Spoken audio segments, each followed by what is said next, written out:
आप देख रहे हैं वायरल खबरें द न्यूज।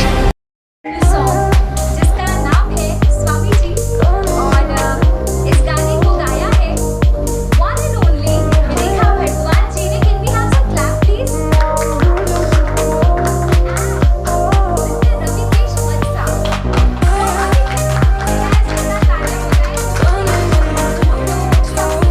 मैं यहाँ पर इनवाइट करना चाहूँगी रविकेश वत्सा जी को, जिन्होंने अपना पहला गाना लॉन्च किया था 2021 में पगला। उसके बाद बैक टू बैक उनके 8 गाने आए थे और ये गाना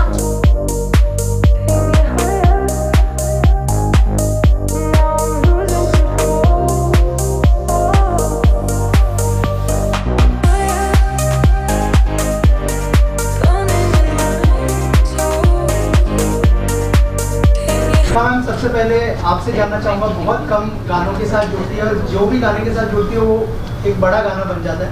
ये गाने से जुड़ने का क्या रीज़न था और कैसा एक्सपीरियंस रहा, ये सब के बारे में अगर आप हमारी ऑडियंस को बताएं और गाने के बारे में थोड़ा सा जी, बताएं। तो पहले क्लैरिफाई करना चाहूँगी कि कम गानों से जुड़ती हूँ तो मेरी चॉइस नहीं होती। जो गाने आते हैं उसमें जब मुझे लगता है कि मैं वो गा सकती हूँ तो मैं ज़रूर गाती हूँ और ज़्यादातर गाने मैं गाती हूँ।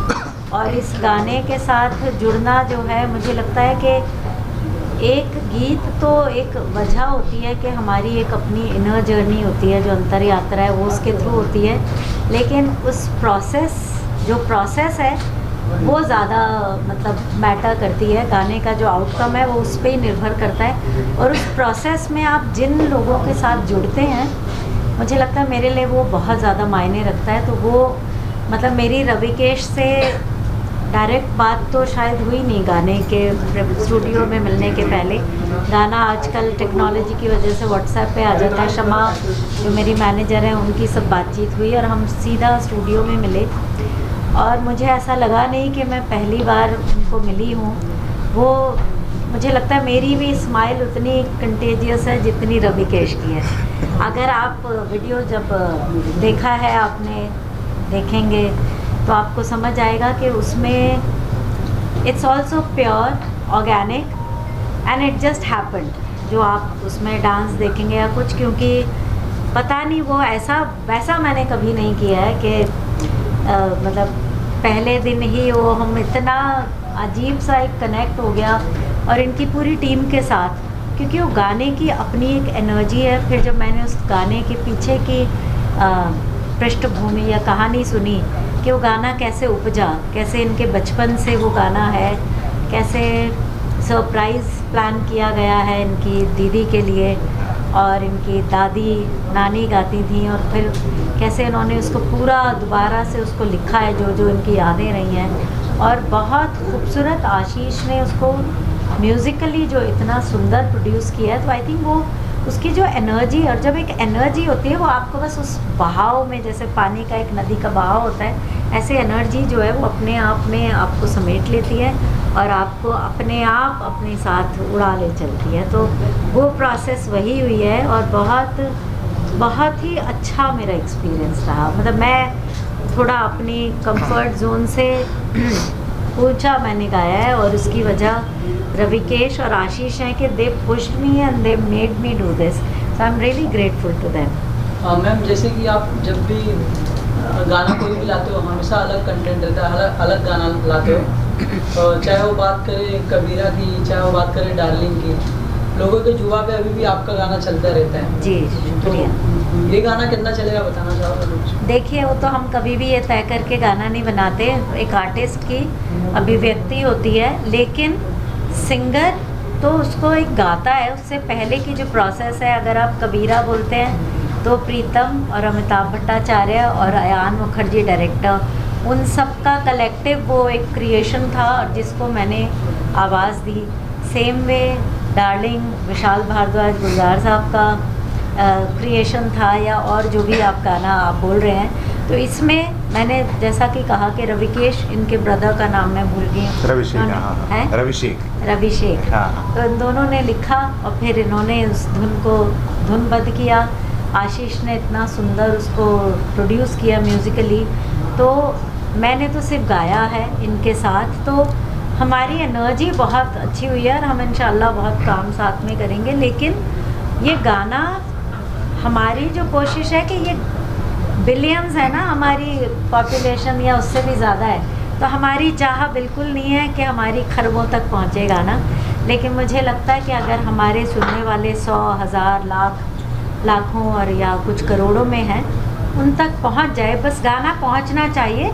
फिर उसका अप्रिसिएशन हर गाने को, हर फिल्म को, हर गीत को, हर नगमे को अपनी ऑडियंस मिलती है। हर तरह का म्यूज़िक सुनने वाले, मुझे सारी दुनिया तो नहीं सुनती, लेकिन जो सुनती है वो ऐसा सर आँखों पे रखती है। आपका प्यार है, जैसे आपने कहा, उन्होंने कहा, आप सबका प्यार है जो हम अब तक, मतलब मैं अपने लिए कह सकती हूँ, मैं बहुत मतलब दिल से यंग हो सकती हूँ, उम्र में तो मैं बढ़ ही रही हूँ, तो उस वक्त भी अगर कोई मुझे इस लायक समझे कि मैं ये गाना गा सकती हूँ। और इसका टाइटल कितना खूबसूरत है। पहले मुझे लगा स्वामी जी गाने का टाइटल है, तो कुछ ये गाना शायद स्वामी जी मतलब कोई स्पिरिचुअल मास्टर के लिए, but when he told me, जो कि हमारी संस्कृति में एक्चुअली है कि आपका जो हस्बैंड है आप उसको स्वामी मानते हैं। कितनी खूबसूरत फिल्म भी थी स्वामी टाइटल से। तो मुझे लगता है कि बहुत ही ज़बरदस्त, इतना एनर्जेटिक सॉन्ग है।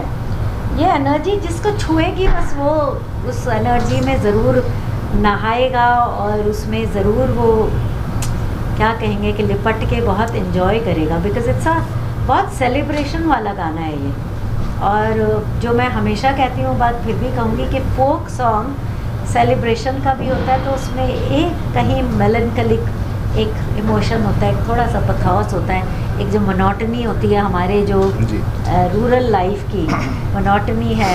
हम लोग अब तो फिर भी फ़ोन पे आप सारे OTT इतने प्लेटफॉर्म है, यूट्यूब देख लेते हैं, उसके बावजूद जो लोग उसी ज़िंदगी में रहती हैं, औरतें, आदमी, उसी सिंपल ज़िंदगी का अभी भी उनका वैसा ही दिनचर्या है।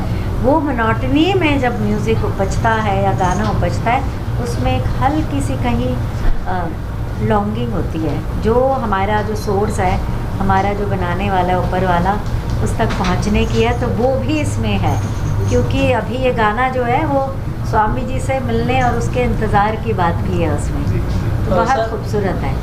आप क्या कहना चाहोगे स्वामी जी के बारे में? देखिए सारी बातें तो रेखा जी ने कह दी।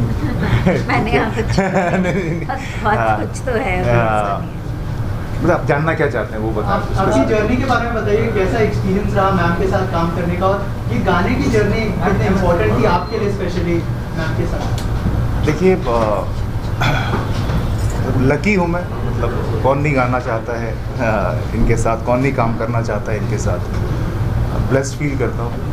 और जर्नी की बात वही है जो मैम ने कहा कि हमने गाना जब बनाया तो हमने सुनाया, पहले उन्होंने गाना सुना, इनको गाना अच्छा लगा, फिर हम मिले स्टूडियो में, हमने रिकॉर्ड किया।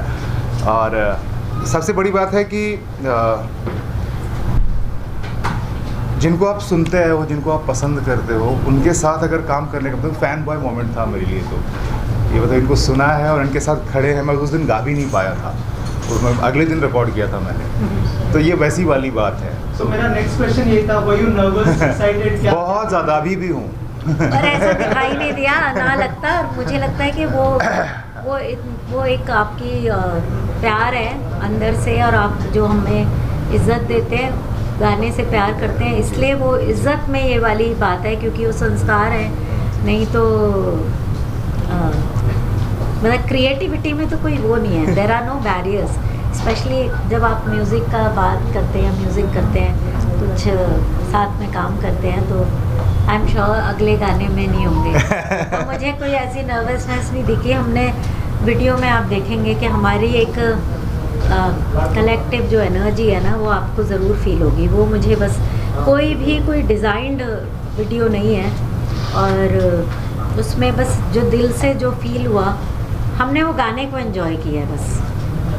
रविकिश जी, आपसे जानना चाहूँगा, इतनी सारी चीज़ें करना, कंपोज किया आपने, लिखा है गाना और फीचर भी कर रहे हैं, कौन सा पार्ट सबसे ज़्यादा डिफिकल्ट? गाया भी है। हाँ, गाया भी है आपने। ये इतनी सारी चीज़ें करना कितना ईजी या डिफिकल्ट था, कितना चैलेंजिंग था आपके लिए, अगर उस बारे में कुछ शेयर करना चाहें? ये गाना लिखा है रविशेख ने, ठीक है, लिखा मैंने नहीं है, ठीक है। गाना कंपोज करना, देखिए मुझे ऐसा लगता है कि जब आप कोई चीज़ करना चाहते हैं जिस चीज़ से आपको प्यार होता है, तो डिफ़िकल्टी तो कुछ मुझे नहीं समझ में आई। ये म्यूज़िक करने का जो डिसीजन है, साथ काम करने का जो डिसीजन है, ये इतनी प्यारी बात है ना कि आपको इसमें डिफ़िकल्टी नहीं समझ में आती है। और मुझे तो नहीं आई है आज तक। मतलब लोग कहते हैं मतलब कि काम से छुट्टी लेने वाली बात मुझे अभी तक तो नहीं समझ में आई। मुझे लगता है यही छुट्टी है, यही करना तो चाहते सच थे। में। ठीक है, तो मुझे तो ऐसा अभी तक तो नहीं लगा है, आगे का पता नहीं। आई थिंक वही प्रोसेस जी। की बात है। एक वो फैज साहब की गज़ल का एक छोटा सा 1-2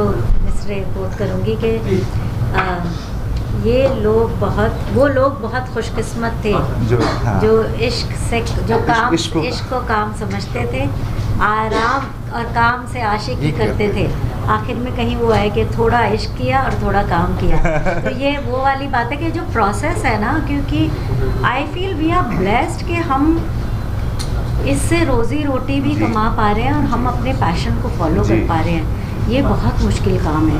ये ऊपर वाला आपको चुनता है और आपको वो नेमत, आपको वो ब्लेसिंग देता है, आपको नवाजता है उससे, तो आप ये कर पाते हैं कि इतना आपको प्यार मिले। आप सब लोग आए हैं यहाँ पर, आप ये गाने को कवर कर रहे हैं। आई एम श्योर आप इसके बारे में लिखेंगे और ये गाना सुना जाएगा, वर्ड ऑफ माउथ से पहुँचेगा, जहाँ तक पहुँचना है पहुँच जाएगा। बट लाइक आई सेड, हमारी जो प्रोसेस थी ना, उस दिन हमने लाफ्टर शेयर किया है, हमने म्यूज़िक के बारे में आशीष के साथ इतनी बातें की और रविकेश के साथ हमने इतनी शेयरिंग जो हुई, मुझे लगता है that's what makes you richer. वो जो प्रोसेस है वो आपको करती। गाना तो अब हो गया, हम तो मूव ऑन कर गए। आज के बाद हम इस गाने के बारे में नहीं सोचेंगे, क्योंकि और गाने बनाने, इसलिए तो 9 गाने वो कर रहे हैं, आज 9वां गाना रिलीज़ कर रहे हैं, क्योंकि एक गाने पे अटक के रह जाएंगे। क्रिएटिविटी नीड्स नो कुछ उसमें, मतलब आपके लिए कोई वो ही नहीं है, जैसे उन्होंने कहा। और ऐसा सोचिए ना कि हम ऐसा काम करने के रेखा जी के साथ खड़े होने का, गाने का तो मौका मिलता है, तो फिर उस काम से आदमी को थकान कैसे हो सकती है?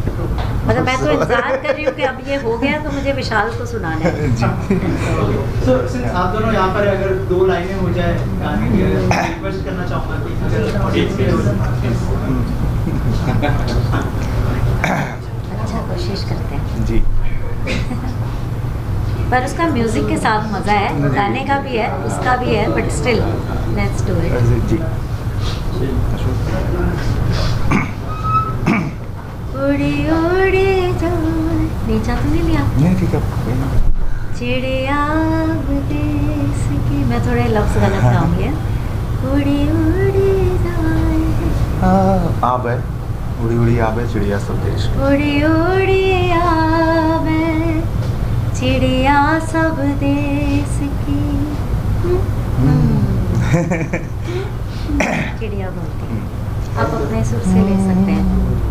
अपनोने आवे स्वामी जी, अपनोने आवे स्वामी जी, चिट्ठियों ने भेजे। अपनोने आवे स्वामी जी, चिट्ठियों ने भेजे। भेजी दिल खिन छुटका भाई, भेजी दिल खिन छुटका भाई, कैसे कहिए जी के हाँ। मेरे वो पूरा दिमाग में चल रहा है। लास्टली क्या मैसेज देना चाहिए, कहाँ पे ऑडियंस देख सकती है गाना, अगर कुछ कहना चाहिए? ये रविकेश वत्सा के नाम से यूट्यूब पे चैनल है, आप वहाँ पे देख सकते हैं। और बाकी जितने भी ऑडियो प्लेटफॉर्म्स हैं लीडिंग, उन सब पे गाना है, तो वहाँ भी सुन सकते हैं आप। स्पॉटिफाई, एप्पल, आईट्यून, फलाना गाना, ये वो हर जगह है। और यूट्यूब पे आप टाइप करेंगे रविकेश वत्सा या स्वामी जी टाइप करें, रेखा मैम का नाम टाइप करें, ये गाना आएगा। मेरे भी यूट्यूब चैनल पे इवेंचुअली आ जाएगा, जी रिलीज होके, और स्पॉटिफाई वगैरह पे तो अगेन। है ही हाँ, आजकल तो नाम टाइप जी, करने से जी। गाना आ जाएगा। Thank you so much.